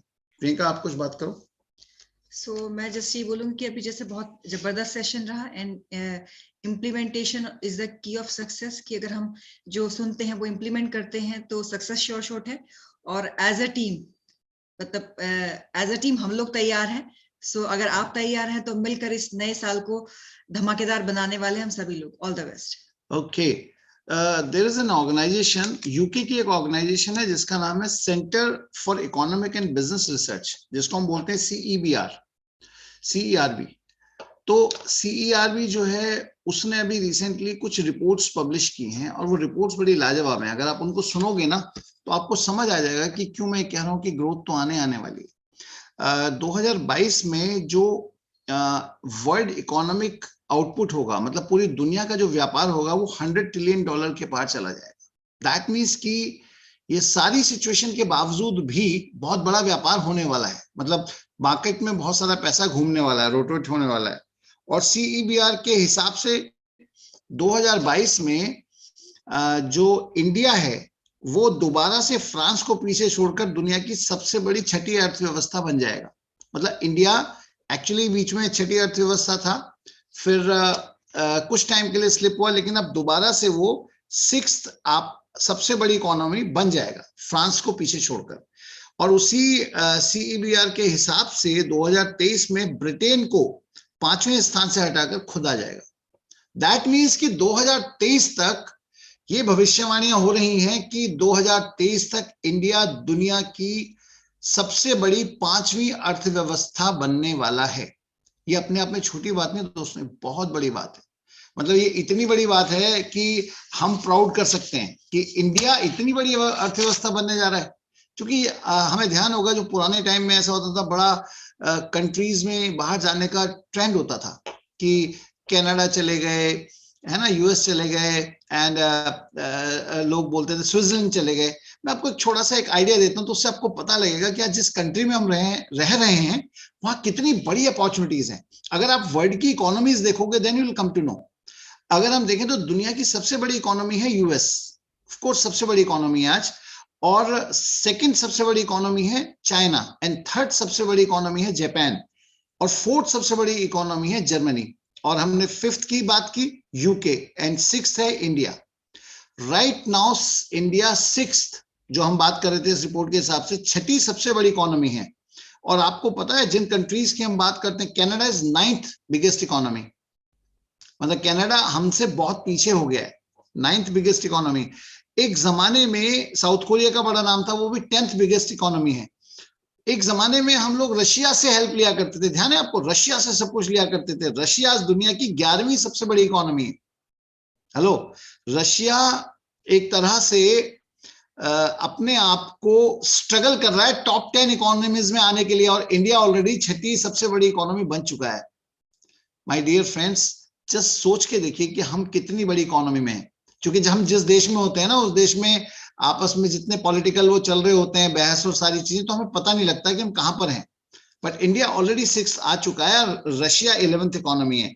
ब्राजील के बारे में बहुत बात होती थी, वो 12वीं सबसे बड़ी इकोनॉमी है। ऑस्ट्रेलिया लोग जाने के लिए बड़ा सोचते थे, आज 13वीं सबसे बड़ी इकोनॉमी है। आप सोच के देखिए कुछ समय बाद इंडिया का रुतबा, इंडिया का जो स्थान है वो और ज्यादा खिसक कर वो छठी की जगह वो 5वीं इकोनॉमी भी आ जाएगा, वो 4थी इकोनॉमी भी बन जाएगा। आज जिन कंट्रीज के बारे में लोग बड़े एक्साइटेड रहते थे वो इंडिया से कितना पीछे आ चुके हैं। आपको पता है 2031 के अंदर ये है कि चाइना और अमेरिका के बाद दुनिया की 3rd बिगेस्ट इकोनॉमी कौन होगा? India. So India is going to be the 3rd biggest economy according to all the economic reports, जो कंट्रीज जो रिपोर्ट्स पब्लिश हो रही हैं उसके हिसाब से, और वो बहुत सारी वजह से पब्लिश होती हैं। मैंने देखा था, इनफैक्ट कोई बीट नहीं कर सकता, और ये फैक्ट है। 3rd बिगेस्ट इकोनॉमी 2031 तक अगर ये होने वाला है तो आप सोच के देखिए क्या हिंदुस्तान के अंदर क्या क्या हो जाएगा। अब ये वो हिंदुस्तान नहीं है दोस्तों जिस हिंदुस्तान के अंदर कभी हम बैंकॉक से आते थे तो देखते थे कि फ्लाईओवर बने हुए हैं, मेट्रो बने हुए हैं। आज ये एक अलग बदलता हुआ हिंदुस्तान है, और अगर ये बदलता हुआ हिंदुस्तान है तो एमवे के साथ क्या होने वाला है। अगर हम इसी तरह से डायरेक्ट सेलिंग के बारे में भी सोचें तो फिक्की और केपीएमजी की रिपोर्ट्स देखें तो क्या होने क्या वाला, आप सोच के देखिए। अभी रेगुलेशन आ गया है, इसका इफेक्ट देखिएगा आप, ये कुकुर मुत्ते छट जाएंगे। अभी जो सचिन जी बता रहे थे, डायरेक्ट सेलिंग के अंदर हमें मॉनिटरिंग अथॉरिटीज बन जाएंगी और हमको सबको उसमें एनरोल करना पड़ेगा। तो पहली बात जो एनरोल नहीं है वो तो पहली बाहर हो जाएगा। यानी कि आप समझ के देखिए, जितने दिन चोरी कर ली, लेकिन जिस दिन किस्मत खराब होगी वो पकड़े जाएंगे। तो अब एक्चुअली जो प्लेयर्स हैं, जो एक्चुअली लेजिटिमेट काम करते थे, जो सही काम करते थे, उनका वक्त आने वाला है। So be sure and be ready कि अब जो है ना, नाउ आपके काम के आपको रिजल्ट बहुत बढ़िया मिलने वाले हैं। और अगर इंडिया ग्रो कर रहा है तो मेरे ख्याल से एमवे तो ग्रो करना ही करना है। There is one more reason for that, वो रीजन है इकोनॉमिक रीजन। इकोनॉमिक रीजन ये कि अभी जो आजकल के हालात हैं उनके हिसाब से जो सबसे बड़ा चैलेंज है वो चैलेंज है इन्फ्लेशन का। अगर हम यूएस का इन्फ्लेशन देखें तो it's almost growing to 6.8%। India का इन्फ्लेशन भी बढ़ रहा है। और ये जो इन्फ्लेशन है इसका मतलब जानते हैं ना, मतलब महंगाई की दर। और महंगाई की दर अगर बढ़ती है तो नेचुरली लोगों को अपनी सैलरी कम लगने लगती है, और अगर सैलरी कम लगने लगती है तो इसका एकमात्र तरीका यह है कि हम लोगों तक पहुंचे और उनको बताएं कि अगर एक जॉब की इनकम काफी नहीं है तो हमारे पास है सोल्यूशन। आप मुझे बताइए, अगर हम लोगों के पास पहुंचेंगे तो ये बढ़ेगा या नहीं बढ़ेगा? बिकॉज लोगों को तो ऑलरेडी जरूरत है।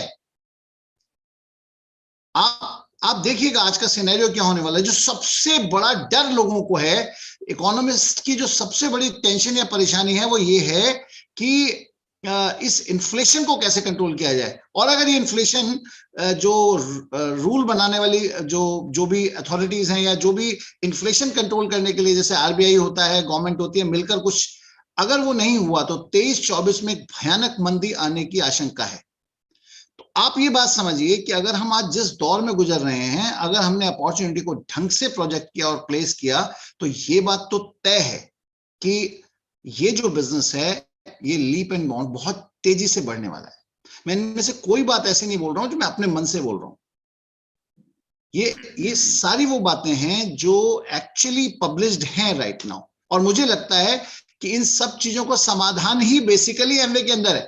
सोच के देखो ना, महंगाई रोकना, महंगाई तो 1975 की मूवीज में भी महंगाई मार गई वाले गाने थे, और आज 2021 में भी वही हो रहा है। तो महंगाई तो कोई रोक नहीं सकता। रॉबर्ट कियोसाकी की एक बुक है रिच डैड पुअर डैड, उसमें उसने बहुत ही बढ़िया बात लिखी है कि 2 चीजें निश्चित हैं, पहली है मौत और दूसरी है टैक्स। आप उन्हें रोक नहीं सकते। तो तीसरी चीज क्या है, वो भी निश्चित है। इन सब दोनों चीजों से बच तब सकते हो, बच तो सकते ही नहीं, लेकिन इन दोनों चीजों का समाधान यही है कि आप अपनी इनकम को बढ़ाएं। और आज हमारे पास वो सॉल्यूशंस हैं।